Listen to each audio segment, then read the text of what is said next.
네, 주말 사이 나온 투자 뉴스 체크해보면서 전략과 종목 정비해보는 시간이죠. 두 분과 함께 봅니다. LNS홀딩스 김선영 대표, FI리서치 한용희 수석 수고해 주시겠습니다. 어서 오세요. 반갑습니다. 안녕하십니까. 주요 투자 뉴스 화면을 통해 만나보시죠. FN가이드에 따르면 2분기 실적 추정치가 있는 177개 상장사의 2분기 순이익이 전년 동기 대비 0.4% 줄어든 35조 9,321억 원으로 예측됐습니다. 상장사 중 2분기 영업이익 추정치가 작년보다 감소한 곳은 59개사로 전체의 33.3%를 차지했습니다. 현대차가 지난달 전 세계 시장에서 총 34만 534대를 판매하며 1년 전보다 4.5% 줄어든 판매량을 기록했습니다. 전반적인 판매 감소에도 친환경차 판매량은 지난해 같은 기간보다 82.1% 증가해 호실적을 거뒀습니다. 국세청이 카카오를 상대로 세무조사에 착수했습니다. 카카오에 대한 이번 세무조사는 일반 정기 세무조사지만 이번 조사가 교차 세무조사인 점과 카카오그룹을 둘러싼 각종 논란을 감안하면 특별 세무조사만큼 강도 높게 진행될 수 있다는 평가입니다. 올해 상반기 글로벌 LNG 운반선 발주량이 작년 상반기 대비 400% 이상 증가한 것으로 나타났습니다. 전 세계에서 발주된 LNG선 10척 중 7척은 한국이 수주했습니다. 코로나 사태 이후 처음으로 국제선 여객수가 100만 명을 넘어섰습니다. 지난 6월 국제선 여객수는 지난 5월 94만 1000명보다 36% 증가해 128만 명으로 집계됐습니다. 마지막 뉴스입니다. 네이버가 자사주를 매입했습니다. 367억 규모의 자사주를 15만 5,021주 처분 결정하기로 내렸습니다. 자, 첫 번째 뉴스입니다. 반도체 공급난에도 잘했다. 현대차 확인해 보도록 할 텐데요. 현대차도 6월 성적표를 받았죠. 대외적인 공급망 차질 이슈에 따라 전체적인 숫자는 감소했지만요. 선방했다는 평가입니다.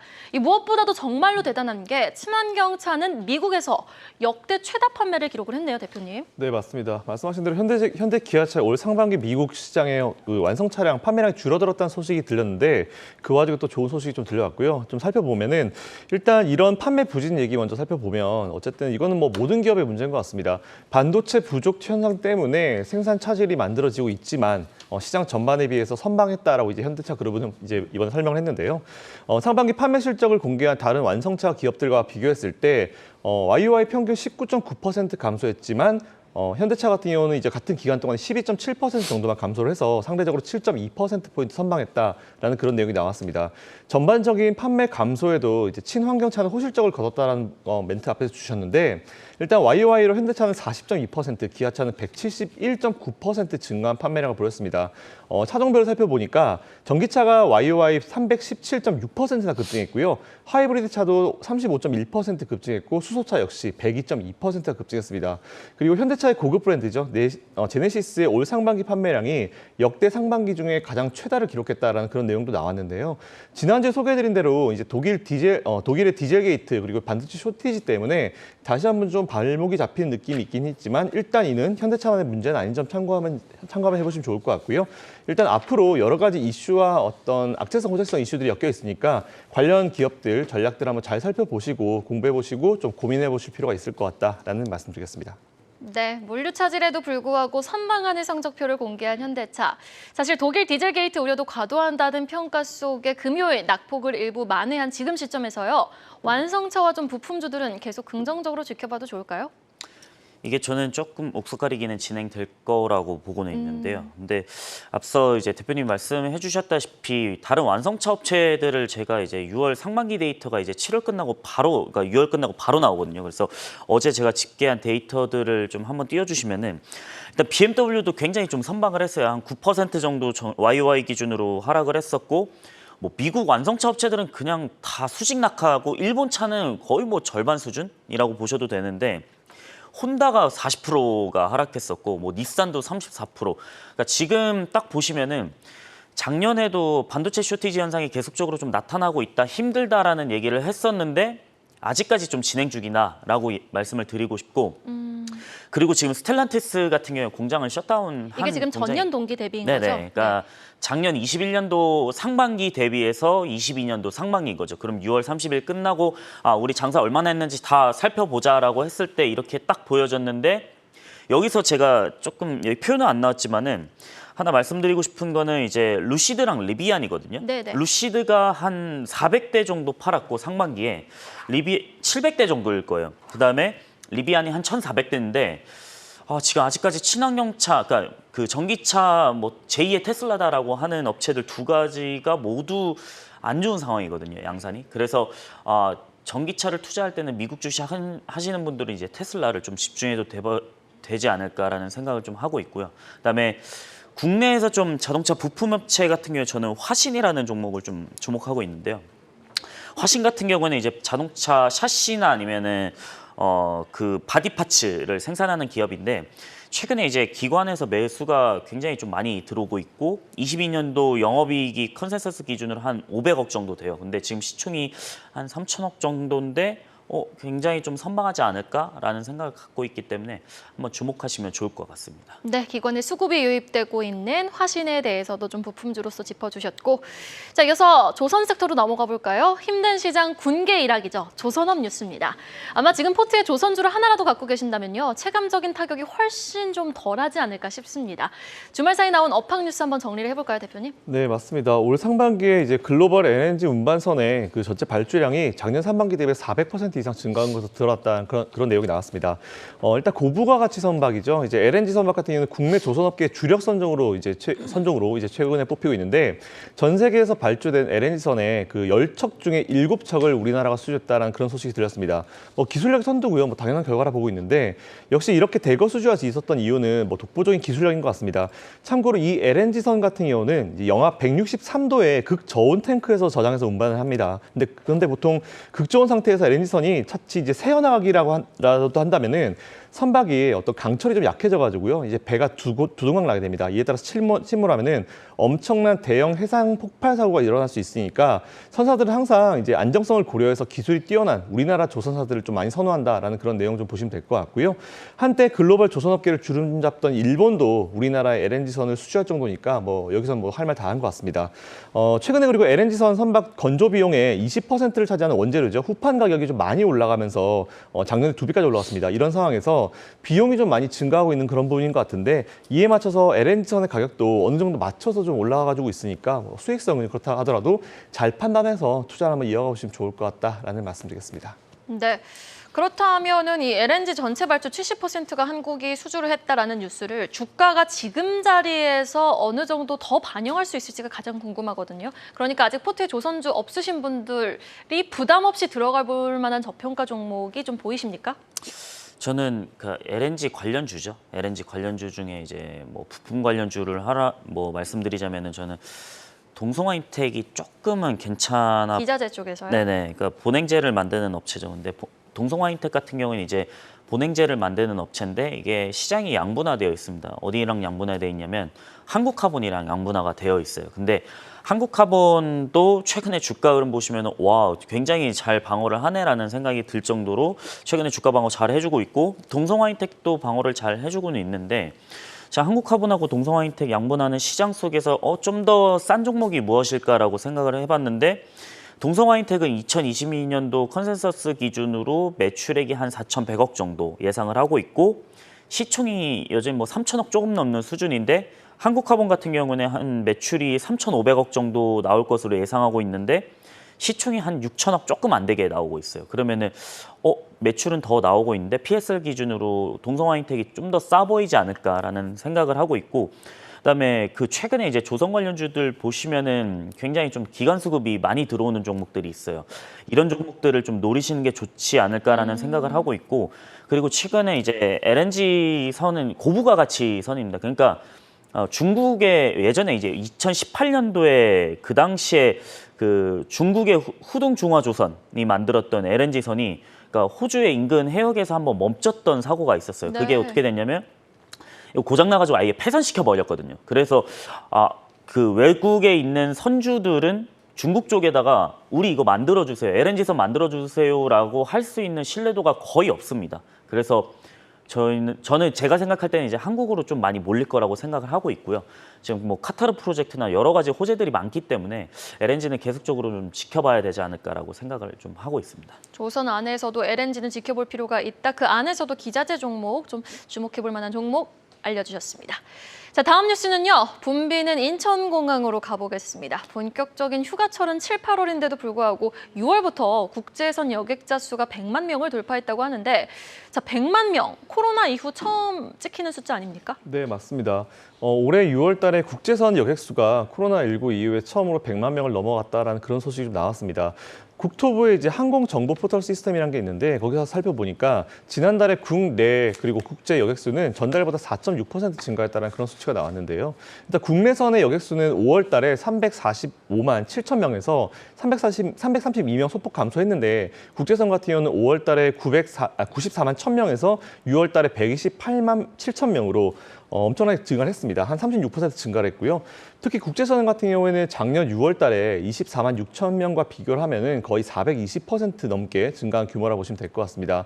일단 이렇게 국제선의 여객 인원이 늘어나게 된 이유는 각 항공사들이 코로나19 안정화 시점을 준비하면서 다시 파일럿들을 고용하면서 이에 맞췄다라는 그런 부분과 그리고 정부가 해외여행 수요 증가에 맞춰서 국제선 운항을 전면 정상화한 이유가 큽니다. 일단 지난 6월 달 국토부가 2년 2개월 만에 이제 인천공항의 슬롯 제한, 즉 시간당 항공기 도착 편수 제한, 그리고 제가 지난번에 한번 설명드렸던 커퓨라고 그러죠. 이제 즉 비행 금지 시간 설정을 완전히 해제를 했습니다. 이에 따라서 현재 코로나19 전과 같이 이제 24시간 인천공항을 운영하면서 빠르게 지금 정상화되고 있다는 부분인데요. 그리고 앞에서 언급드린 대로 항공사들도 이제 정부의 규제 해제에 따라서 국제선 투입량을 늘리면서 이런 현상이 나왔다라고 보시면 될 것 같습니다.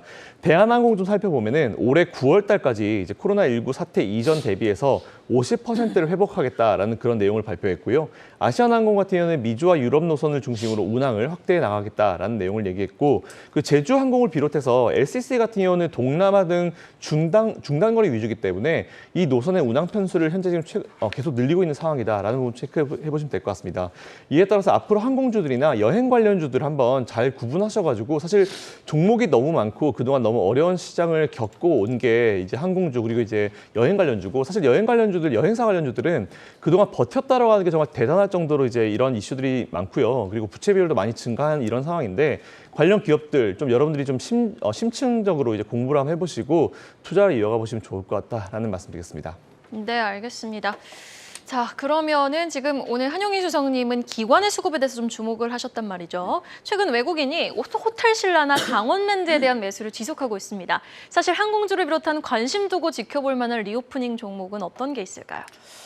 저는 아직까지는 조금은 보수적으로 봐야 된다라고 생각을 하는데 왜냐면은 항공권이 이제 리오프닝 관련주로서 그나마 괜찮은 거는 항공 쪽인데 사실 유가가 좀 발목을 잡는 상태거든요. 그래서 조금은 유가가 많이 내려오고 그로써 좀 만약에 항공권에 대한 가격이 좀 하락을 한다라고 하면은 그럼 좀 괜찮지 않을까라는 생각을 하는데 지금은 좀 더 지켜봐야 된다라는 생각을 하고 있고 일단은 저는 LCC 업체들이 좀 주가의 날개를 돋으려면은 일본 노선이 좀 자유여행이 열려야 됩니다. 그러니까 지금 다른 동남아 국가들, 동남아 아니면 필리핀, 세부 이런 데 다 있지만은 제가 어제 살펴봤는데 가장 싼 게 필리핀 마닐라 쪽으로 가는 게 한 70만 원 정도 되더라고요. 그러면은 우리가 2019년도에 좀 생각을 해보시면 좋을 것 같은데 그 당시에 싸게 갈 수 있으면은 항공권이 한 30만 원대 이 정도였거든요. 그럼 지금 항공권은 2배 이상이네요. 네, 굉장히 좀 비싸진 거예요. 그러면은 수요가 아직까지 확 늘어나기에는 애매모호하다라는 거죠. 그리고 저가 항공사, 특히 LCC 같은 경우에는 2019년 우리 코로나 터지기 전에 가장 많이 여행한 국가가 어디였냐면 일본이었습니다. 그렇기 때문에 진에어, 제주항공, 티웨이 모든 LCC들 있지만은 일본 노선이 좀 열려야지 그 자금이 원활하게 돌아갈 수 있고 그다음에 FSC 같은 경우에 화물 쪽으로 너무 많이 돈을 벌고 있기 때문에 주가 방어를 좀 그동안 많이 해줬지만은 지금 여객에 대한 모멘텀을 이끌려면은 당연히 조금 유리할 증료가 좀 내려가야 된다라는 생각을 좀 하고 있기 때문에 좀 보수적으로 보자라고 말씀드리겠습니다. 네, 알겠습니다. 자, 마지막 뉴스는요. 네이버 뉴스로 한번 마무리를 해보도록 할게요. 자사주 처분 소식이 들려왔는데요. 구체적으로 투자자분들 지금 네이버 갖고 계신 분들이라면 참 힘드실 것 같아요. 지금 이 뉴스 좀 어떻게 해석해보면 좋을지 대표님 해석해 주시죠. 네, 카카오와 함께 이제 네이버 개인 투자자분들이 가장 관심을 가지고 계시긴 하지만 이제 심리적으로 좀 어려운 그런 기업이다라고 좀 보시면 될 것 같은데 어쨌든 저는 카카오보다는 네이버가 낫다라고 생각을 하고 있고요. 기사가 나왔습니다. 367억 원 규모의 자기 주식을 장외에서 처분하기로 결정했다라는 건데 사실 자기 주식 처분이기 때문에 뭐 큰 의미는 없는 것 같습니다. 내용을 좀 살펴보니까 자기 주식 처분 그 주식 대상수가 15만 5,021수고요. 이제 한 주당 23만 7천 원에 처분할 예정이고 기간은 이미 시작했습니다. 7월 1일부터 29일까지 처분한다고 하고 회사 측이 밝힌 내용에 따르면 자사주 처분은 목적에 대해서 보상 경쟁력 강화를 위한 직원 대상의 자기 주식 지급 차원이다. 뭐 인센티브 주겠다 그 얘기죠. 어쨌든 이런 부분 때문에 뭐 주가가 사실 긍정적인 영향을 받을 것이다라고 보진 않는데 뭐 어쨌든 최근에 이제 외국인들 수급이 괜찮게 나오고 있습니다. 그래서 이런 기업들 네이버는 그렇다 하더라도 카카오보다는 전 괜찮다라고 보고 있기 때문에 혹시 보여 계신 분들은 너무 심려심 마시고요. 일단 공부를 좀 추가적으로 하시고 이제 투자를 이어가시면 좋을 것 같다라는 의견 드리겠습니다. 네, 오히려 또 카카오뱅크, 카카오페이는 지금 신저가를 쓴 상황에서 세무조사 착수에 들어갔다라는 뉴스가 나온 상황에서 네이버의 이런 자사주 뉴스, 수석님은 어떻게 평가하십니까? 저는 뭐 거의 뭐 영향 미미하다라고 좀 생각을 하고 있는데요. 왜 그러냐면 이게 딱 자사주 처분했다라고 하면 회사가 지금 돈이 없거나 예를 들어 지금 주가 팔아가지고 좀 신뢰도가 떨어졌다 뭐 이런 생각을 가질 수가 있는데 이게 스톡 그랜트라고 해가지고 직원들한테 이제 무상으로 부여해주는 시스템이거든요. 그러니까 기존의 스톡 옵션 같은 경우는 뭐 의무 보호 기간이 있기 때문에 뭐 조금 락업 기간이 있죠. 그러면 그 이후에 좀 팔아야 되는데 스톡 그랜트 같은 경우에는 바로 팔 수가 있어요. 받으면은. 그래서 좀 물량이 좀 나올 수는 있지만은 이게 다 15만 주를 시가총액으로 환산을 하면 한 360억 정도 되거든요. 근데 지금 네이버 시가총액이 한 38조가 돼요. 그러면은 이게 물량이 한 1%도 안 되는 거거든요. 그럼 거기서 또 나눠지겠죠. 팔 사람들이 있고 안 팔 사람들이 있는데 이것 때문에 주가가 내려간다라는 거는 조금 제가 볼 때 영향이 제한적일 것 같고 만약에 내려간다라고 하면 저는 뭐 외국 기관이거나 아니면 뭐 다른 영향들 때문이라고 생각을 하기 때문에 이 초점은 좀 아닌 것 같다라고 한번 말씀을 드리고 싶습니다. 근데 뭐 이 뉴스에 대한 영향은 미미할지언정 전반적인 네이버랑 카카오에 대해서는 어떻게 보시는지 궁금해요. 일단은 지금 뭐 서비스업 관련주로 포함되는 네이버, 카카오 같은 경우에는 지금 외국인 수급에 연동이 될 수밖에 없죠. 워낙 대형주기 때문에. 그래서 지금 외국인 수급을 잘 보셔야 되는데 사실 좀 지금은 인내의 시간이지 않을까라는 생각은 해요. 왜 그러냐면은 지금 당장 외국인 수급이 확 들어올 수 있는 그런 상황들은 아니기 때문에 지금 외국인이 들어오려면 환율적인 부분들이 좀 많이 괜찮아져야 될 텐데 그런 상황은 아니기 때문에 좀 인내의 시간이 될 것 같기는 하다라고 말씀을 좀 드리고 싶습니다. 네, 알겠습니다. 추후에 또 새로운 뉴스 플로우가 나오면 그때 또 한번 새로운 전략을 정비해 보도록 하고요. 이어서 전략으로 넘어가 보도록 하겠습니다. 이번 주도 녹록지 않을 것 같은데요. 대표님, 이번 주 전략 어떻게 챙겨갈까요? 저는 이제 최근에 신용융자 잔고를 좀 계속 체크하셔야 된다는 말씀을 드리고 있는데 지금 살펴보니까 6월 30일 기준이 발표가 됐는데요. 올랐네요. 11만 5천 정도 이제 신용 물량이 올라가지고 좀 아직 17조, 이제 18조도 거의 근처로 가고 있는 것 같은데 일단 신용 물량 자체가 이제 17조 초반대 혹은 16조 후반대까지 내려와야지 좀 더 안정한 상황이기 때문에 지금보다는 이제 6월 30일 기준보다는 한 8,600억 정도 좀 빠져줘야 될 것 같습니다. 어쨌든 신용에 대한 부분이 자꾸 우리나라의 기술적인 어떤 영향에 이제 차트에 영향을 좀 많이 주고 있는 것 같은데 일단 아직까지는 안정적인 상황이 아니니까 조금 아직 보수적인 어떤 전략이 필요할 것 같고요. 상대적으로 그렇다 하더라도 이제 신용 물량이 낮은 기업들은 분할로 매수 접근 가능하니까 이 부분 참고하셔가지고 매수하시기 전에 꼭 체크하셨으면 좋겠습니다. 네, 알겠습니다. 또 방금 시간 외 거래에서 지금 삼성바이오로직스가 머크사와 2,800억 원 규모의 공급 계약을 체결했다라는 뉴스가 나왔는데 확실히 이슈에 따라 종목들이 움직일 뿐 확실히 투심이 위축되어 있거든요. 전략 어떻게 챙겨갈까요? 일단 삼성바이오로직스는 이런 공급 계약이 이루어지면은 사실 주가에는 긍정적인 흐름들이 나타나죠. 워낙 뭐 CMO 쪽에서는 뭐 계속적으로 뭐 공급 계약 체결을 많이 했었으니까. 근데 그 의약품 섹터거든요. 결국에는 의약품 섹터가 최근 주가 하락에도 불구하고 뭐 섹터 자체를 보시면 굉장히 잘 방어를 했네라는 생각을 하실 거예요. 근데 지금 삼성바이오로직스보다 저는 셀트리온에 조금 더 집중을 하는 게 낫지 않을까라는 생각을 하고 있는데 지금 셀트리온 주가 보시면 굉장히 바닥권에 있습니다. 그리고 수급을 보시면은 외국인하고 기관하고 쌍끌이 매수를 해주는 모습들이 보여지고는 있어요. 근데 얼마 전에 뭐 코로나19 치료제를 뭐 중단을 하겠다, 사업성 때문이죠. 결국 이게 돈을 벌지 못할 것 같으니까 중단을 한 거기 때문에 그 당시 장중에서 바로 밑꼬리 달았다가 말아 올렸었거든요. 그래서 제가 생각하는 거는 오히려 지금 주가 밸류에이션 측면으로는 셀트리온이 좀 더 낫지 않을까라는 생각을 하고 있고요. 그리고 섹터들을 보시면은 저는 최근에 이제 외국인 기관 수급을 보시면은 이제 지주사 섹터도 한번 지켜보시는 게 좋지 않을까라고 네. 말씀드리고 있습니다. 알겠습니다. 자, 월요일 국내 투자 뉴스와 전략 김선영 대표, 한용희 수석과 함께 봤습니다. 오늘 말씀 너무 고맙습니다. 감사합니다.